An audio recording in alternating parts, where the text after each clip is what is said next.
João capítulo 10, verso 10, o tema da minha mensagem hoje, ela vai falar de estações, aqueles lugares onde paramos, muitas vezes nas programações de onde vamos fazer, ou onde elas foram elaboradas, as estações de trem, onde dá a oportunidade de pessoas subirem ou descerem, aquelas estações que estabelecemos durante uma viagem, onde nós vamos abastecer, onde é que nós vamos comer, onde é que nós vamos pernoitar.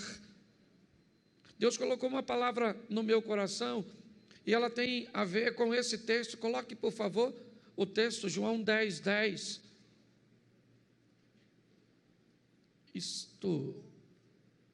Isso. O ladrão não vem senão a roubar, a matar e a destruir. Eu vim para que tenham e a tenham com... Feche seus olhos. Senhor nosso Deus e Pai, em nome de Jesus, continua falando conosco.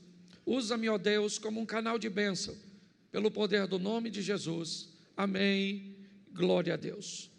Desde o início do ano, nós trouxemos para a igreja uma proposta de recomeço, de retomada, de realinhamento, de fazer com que a igreja retomasse aquilo que perdeu, realinhasse seu comportamento, revisse seus conceitos, rompesse com algum de seus paradigmas. Ou seja, no texto em que lemos, dito por Jesus, ele diz: o meu adversário é um ladrão, sua função é tríplice: roubar, matar e destruir. Porém, a minha função é oferecer a vocês vida, e vida com fartura, e vida com abundância. Minha proposta hoje é mostrar para você que ao longo da sua caminhada, obrigado, Daniel, ao longo da minha e da sua caminhada, algumas estações precisam ser estabelecidas, lugares por onde nós vamos passar, posicionamentos que vamos ter que tomar ao longo da caminhada, para que se cumpra essa palavra de Jesus. É muito importante entendermos que o relacionamento com Deus para esta vida é um relacionamento de parceria, onde aquilo que Deus fez por mim e aquilo que eu faço vai estabelecer tudo aquilo que vai se realizar mais à frente. Por isso eu peguei, antes de estabelecer um lugar de chegada, ou seja, de alcançarmos, de chegarmos, de concretizarmos, de realizarmos, nós precisamos identificar que algumas estações, ou seja, alguns posicionamentos precisam ser tomados. E eu rapidamente vou falar dos 5 que eu separei. O primeiro é direção, o segundo é força, o terceiro é resistência, o quarto é velocidade e o quinto é poder. Quando nós estabelecemos isso na nossa vida, inevitavelmente nós criamos um processo, cujo qual nós vamos delinear entre o meu ponto de início, o meu ponto de partida e onde eu quero chegar, onde eu pretendo chegar. Ao estabelecer a nossa direção, nós vamos começar a delinear nossa trajetória, nossas prioridades, nossas companhias. Quando nós estabelecemos a nossa direção, nós vamos entender que pessoas farão parte de nossa agenda, outras pessoas farão parte de nosso destino. Nós vamos parar de canalizar forças para momentos que são apenas transitórios e passageiros, para pessoas ou situações que não fazem parte do nosso destino, mas sim do nosso momento. E não que o momento não seja importante, e na verdade o é, mas muitas vezes choramos por vermos pessoas ou situações partirem da nossa vida, que na verdade elas não fazem parte de nosso destino, mas apenas de um agendamento pontual da nossa caminhada. Existem, e nós precisamos entender que esses destinos são espirituais e físicos. Quando nós olhamos para isso, né, nós precisamos entender que a nossa direção vai ser muito influenciada, mas muito influenciada pelo meio de convívio que nós estabelecemos. Na vida só há duas direções. E, aliás, nas duas vidas que temos. Pastor, por que o senhor está dizendo que existem duas vidas? Porque Apocalipse diz: ao que vencer não receberá o dano da segunda morte. Se a Bíblia diz que tem duas mortes, é porque tem duas vidas. E uma delas é espiritual, que define o destino, que pode ser céu ou inferno. E outra vida é física, que define o que você vai viver, felicidade ou infelicidade. A proposta que Deus tem para mim e para você, que eu quero hoje transmitir para você, é que você define entre as duas possibilidades do mundo espiritual, céu ou inferno. Pastor, não tem uma terceira? Não tem. Ou é céu ou é inferno. Eu queria ser uma alma penada, não queria ir para lugar nenhum. Não rola. Sua direção ou é céu ou é inferno no mundo espiritual. No mundo físico, sua direção ou é felicidade ou é infelicidade. É assim que funciona. Então a proposta bíblica é o quê? É céu para a vida espiritual e felicidade para a vida física aqui neste mundo. É isso.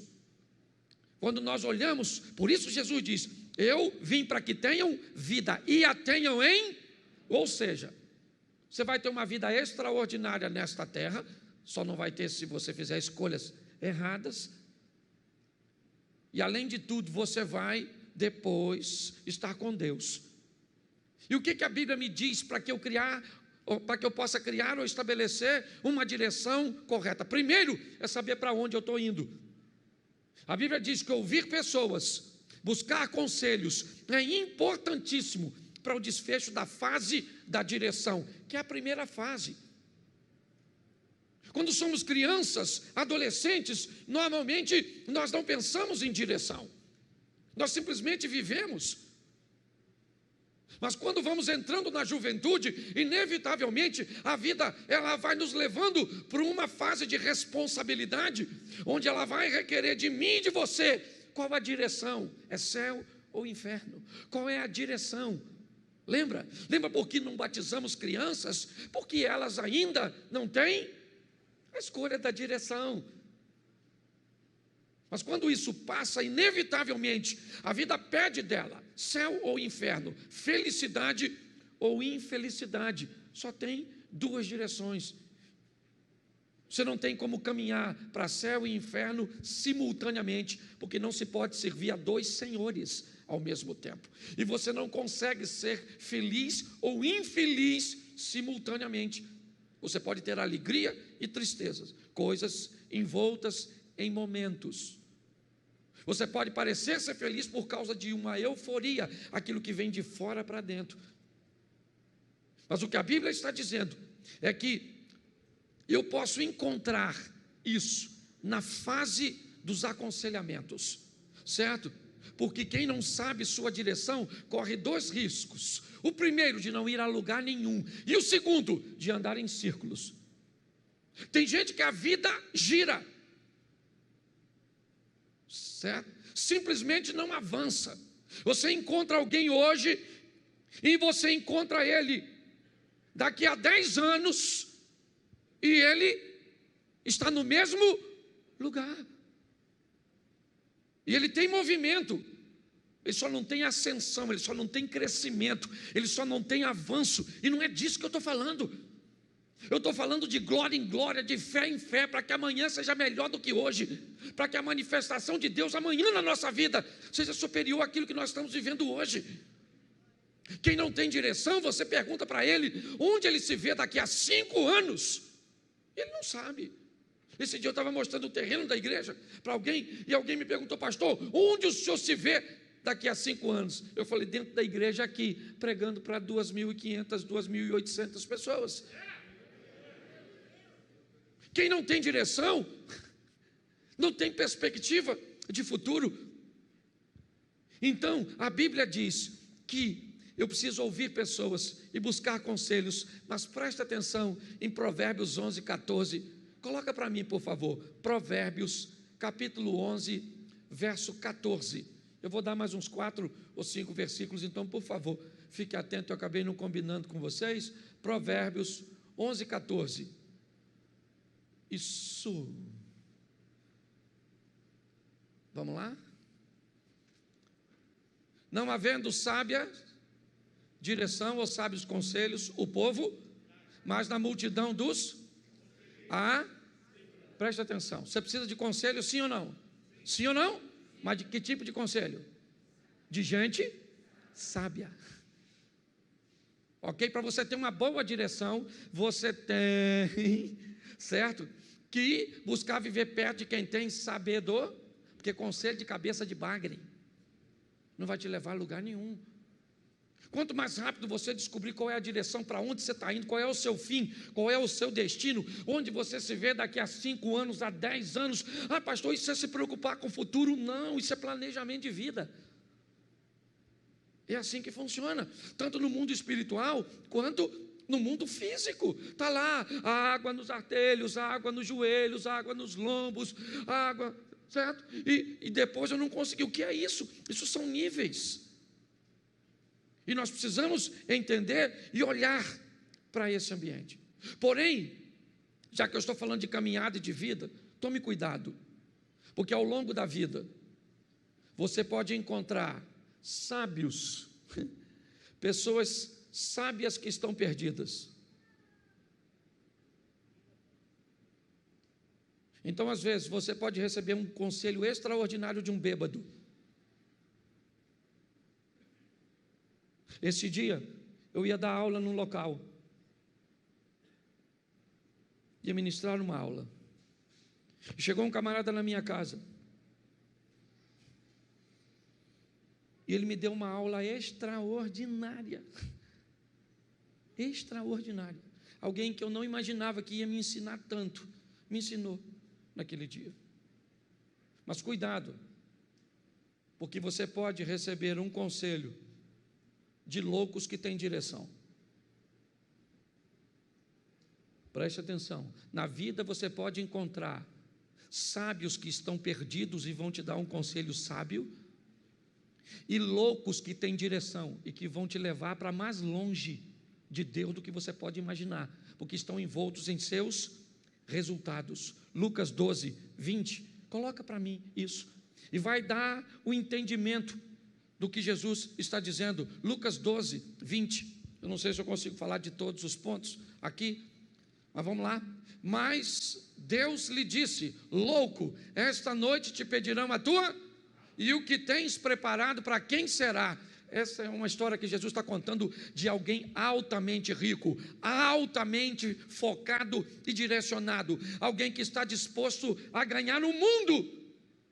E se você fosse olhar para esses resultados, se você ficar olhando na igreja, na sua vizinhança, no seu ambiente de trabalho, para gente que só alcança resultados físicos, cuidado, porque você pode querer imitá-los e perder sua alma. O que a Bíblia diz é: ganhe o mundo sem perder a alma. Por isso, cuidado, porque está assim de gente louca, dando conselho para os outros. E ele tem o resultado dele para mostrar para muitos. Por isso, defina o mais rápido possível qual será seu destino. Pastor, o meu destino é o céu, e tu anda com quem vai para o inferno? Defina seu destino e quem são seus companheiros de viagem. Que tipo de destino você traçou para você aqui nessa terra? Busque andar com pessoas que estão indo para onde você está indo, que estão fazendo aquilo que você almeja fazer. Muitas pessoas não conseguem chegar em lugar nenhum, simplesmente porque não tem um senso de direção. Descubra a direção o mais rápido possível. Descubra quem está indo para o mesmo lugar, porque é simples. Se você planeja ir para a Central do Brasil, aqui em Xerém passa um ônibus que vai para a Central? Sim ou não? Passa. Ele é que cor? Que cor? Vermelho? Verde? O que vai para a Central? Beleza. Mas aqui passa um ônibus que me parece que também é verde e que vai para o Amapá, para Nova Iguaçu. Então, antes de entrar no ônibus, você descobre o quê? Qual é o seu? Então, por que é que você deixa qualquer um entrar na sua vida e anda com qualquer um? Seja seletivo e ande com gente que está indo para onde você vai, que está fazendo coisas que você quer fazer. Você quer orar, mas não anda com quem ora. Você quer pregar, mas não anda com quem prega. Você quer viver em santidade, mas só anda com Zé Ruela. Pare e pense. Direção. Vamos aqui porque é muita coisa. Segunda coisa que você precisa: força. Fala assim comigo: força. Bom, para onde você vai, você já sabe. Só que saber para onde vai é uma coisa, e chegar lá é outra. Então você vai precisar de força. E aqui eu coloquei: força é a ação que nós vamos usar para resolver os problemas que me impedem ou os problemas que me impulsionam para o meu destino. Todas as vezes que aparecer um problema, eu sei para onde eu quero ir, então tá bom, eu estou indo. E quando aparecer um problema, que tipo de problema ele é?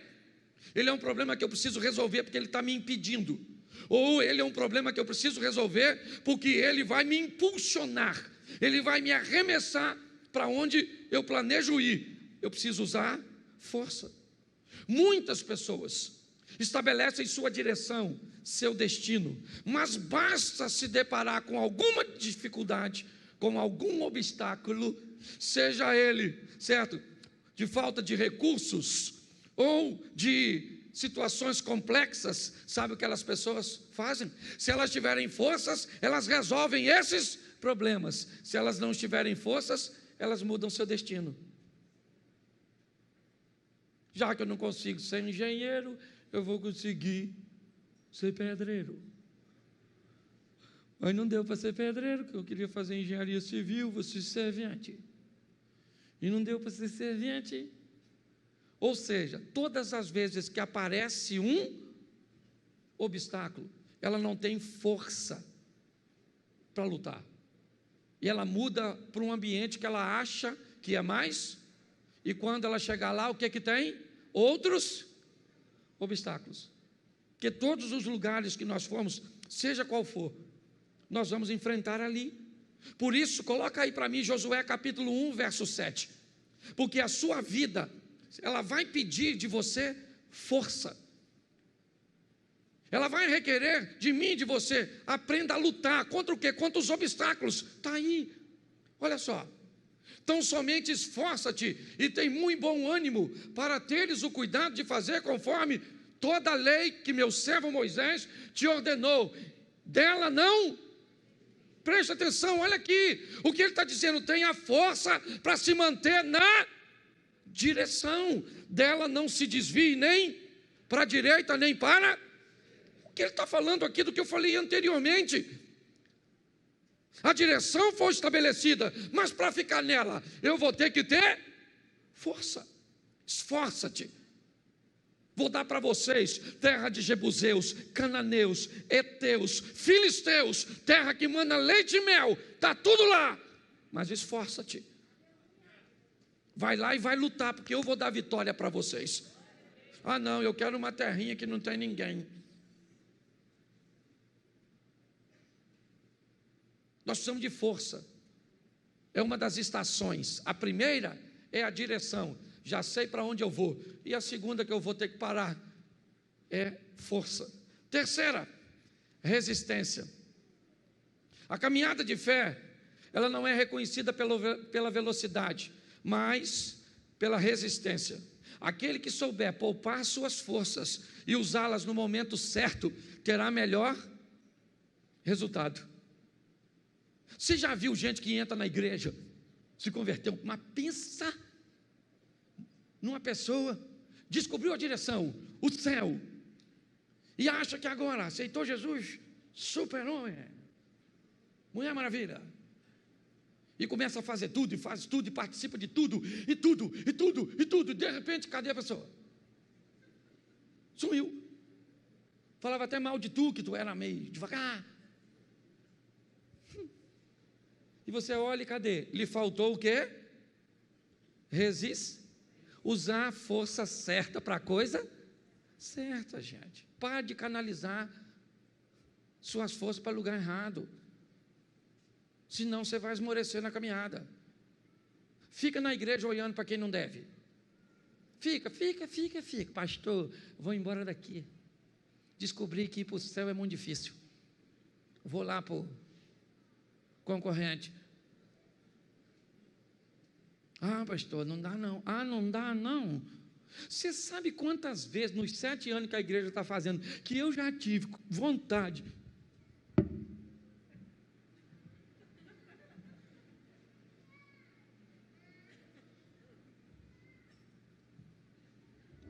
Um montão. Tem gente que bate nas minhas costas ali, pastorzão. E por trás.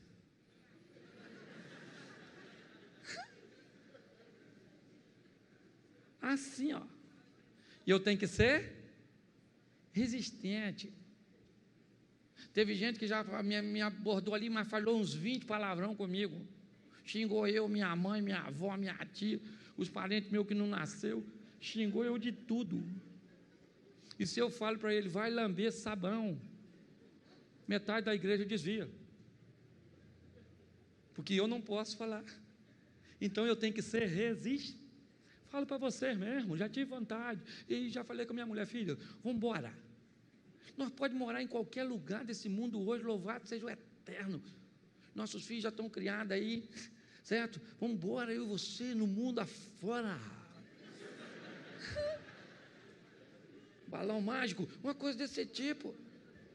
Mas aí eu paro para pensar, Cláudio, lembra quando minha cadela morreu? Lembra, Lolô morreu, veio a óbito, perdemos Lolô.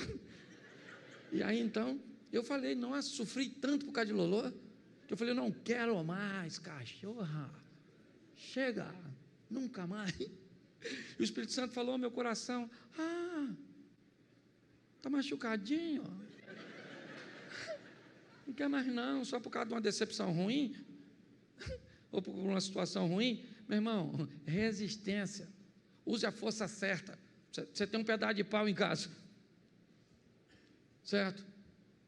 E você tem um chinelo, se parece uma barata, você pega o quê? O quê? Mas o pedaço de pau é mais forte. Por que você bate o chinelo? Porque o problema é pequeno, então você resolve o chinelo, certo? Tem gente que não resolve, sai de casa. O que tem lá? Um monstro. Nossa, quem é? Uma barata. Sangue de Jesus tem poder. Mas se aparecer uma cobra na sua casa, você pega o chinelo? Você pega o quê? Porque você tem que usar as forças certas para resolver a coisa certa. Para de potencializar a coisa pequena. Senão você vai jogar a sua resistência no lixo. Tem que ser resistente. Efésios 6,13. Coloca aí. Já estou quase terminando. Pensei que já estava aqui. Efésios 6,13. Preste atenção. Glória a Deus, Efésios capítulo 6, verso 13. Portanto, agora não está valendo aquilo mesmo não, irmão.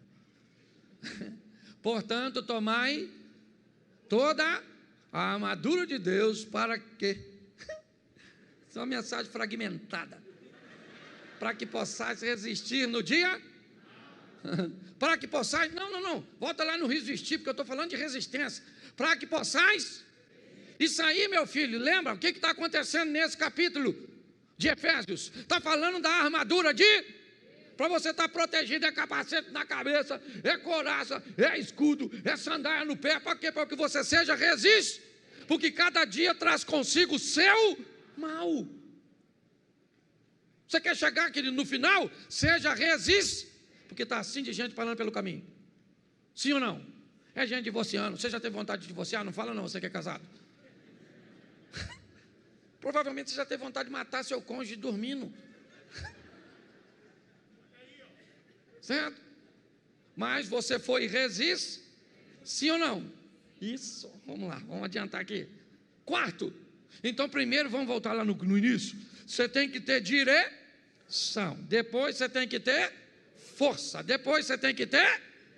E aí, se você chegar até aí, você define a velocidade. E eu confesso que eu fiquei desapontado quando me deparei com esse texto de Números 13, 25. Eu já tinha passado por esse texto dezenas de vezes, mas eu nunca tinha parado para ver sob essa perspectiva. Números 13, 25. Depois, voltaram ao fim de quantos dias? Quantos dias? Se esses caras voltam de espiar a terra depois de 40 dias, se eu quiser fazer qualquer tipo de conta, vai ficar, certo? Pequeno. Sim ou não? Sim ou não? Sim. Se ele levasse 20 dias para ir, mais 20 para voltar. Se levou 15 para ir, 15 para voltar, 10 para espiar. Se levou 40 para ir, 5 para espiar, 40 para voltar, seja qual for, a conta compromete algo muito sério, a velocidade. O que a Bíblia está dizendo é que o povo leva 40 anos para atravessar ou para chegar num lugar que os espias fizeram com... Nós temos um problema aqui, velocidade. Ok? Velocidade. Muitas pessoas se perdem porque ficam a vida toda lutando por um propósito. Cuidado com isso, porque quando Deus diz, vai lá e espia, eles estão 40 dias, 60 dias, que tivesse um ano distante de onde Deus preparou para eles, e eles levam 40. Deus tem coisas para mim e para você que pode ser alcançado muito mais rápido do que você imagina, mas depende do seu posicionamento mediante a isso, porque velocidade é extremamente importante, porque a vida é curta, única e rápida. Dê uma olhada para isso. Por último, aqui, porque está assim lá fora, ó. Quando sair você sai, mas sai mesmo, que é para o povo entrar, e eu tenho que correr aqui, porque esse culto é assim mesmo. Por último, poder. Poder, você precisa de poder, você precisa de direção, precisa, você precisa de força, precisa, você precisa de resistência, precisa para a sua caminhada de fé, você precisa de velocidade, precisa, alcança o objetivo e já lá estabelece outro, mas você vai precisar de poder, e aqui eu quero colocar esse poder totalmente nas mãos do Senhor. E quando Nicodemos olha para Jesus e vai conversar com ele, João capítulo 3, para nós adiantarmos, sabe o que Nicodemos diz? Ninguém pode fazer esses sinais que tu fazes, se Deus não for. O que Nicodemos está dizendo? O Senhor tem força, resistência, direção, não é disso que ele está dizendo, o Senhor tem poder. Quando olham para Saul, com os melhores músicos na sua corte, e um homem diz, conheço um filho de Jessé, o belemita, sabe tocar bem, bom de palavras, valente, de boa aparência e o melhor, Deus é o que Davi tinha que os outros músicos não tinham na casa de Saul. Poder, poder. O que José tinha na casa de Potifar do Egito? Poder. Potifar viu que o Senhor era com ele. O que Daniel tinha na Babilônia? Poder. Os sábios disseram, olha, ninguém pode atender o seu pedido, nenhum rei jamais pediu isso, porque o que você está pedindo, só os céus sabem. E Daniel chegou e mostrou que os céus sabiam, porque tinha poder. Você quer chegar onde você deseja? Aprenda que tem poder nos céus, para ser liberado para você e para mim, para colocá-los em uso aqui nesta terra. Aqui eu fecho dizendo o seguinte, você hoje pode começar a sua caminhada de maneira certa, usando todas essas estações.